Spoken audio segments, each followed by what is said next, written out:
Muling pinatunayan ng Regional Police Community Affairs and Development Unit 3 ang kanilang dedikasyon sa paglilingkod bayan sa pamamagitan ng isang matagumpay at makabuluhang community outreach program na isinagawa sa evacuation center ng bayan ng Santo Tomas, Pampanga nito lamang Sabado, ika-13 ng Setyembre, taong kasalukuyan.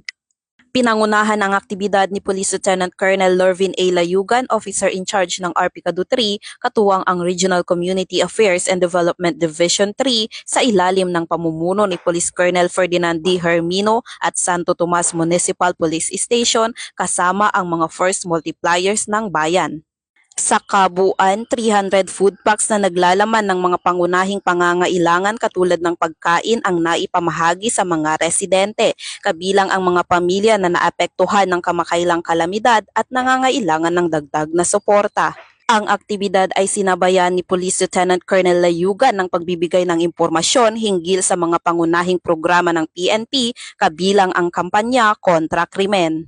Dahil nga po, ngayong buwan ay National Crime Prevention Month. Isa lang po kahilingan namin at panalangin namin. Naway kahit anong pagsubok meron po tayo ngayon, kahit anong pasaning, problema na ating dinaramdam ngayon, huwag po sana natin gawin hakbang ang paggawa ng krimen upang tayo po ay makakamasa ng ginhawa sa buhay.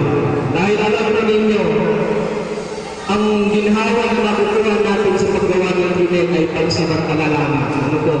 Pero yung kapalit nito ay mahaba o paghabang buhay nating nagsisilihan. Muli po, magpakatatag po tayo, magsikap, at laging manalangin sa buong may kapal. Mabuhay mo tayo at pagkakalaman po.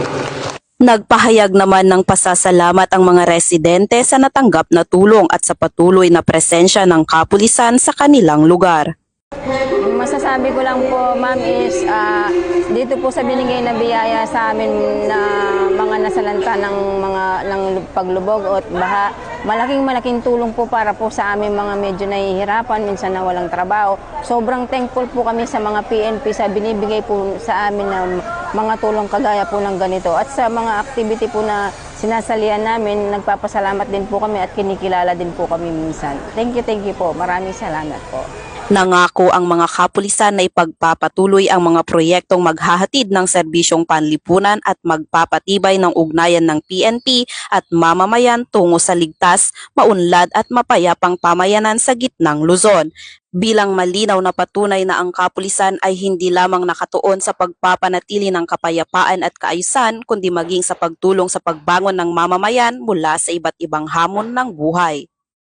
Mula dito sa gitnang Luzon, ako ang inyong PNN Correspondent, Patrolwoman Jilly Advincula Peña, alagad ng batas, tagataguyod ng Balitang Pulis.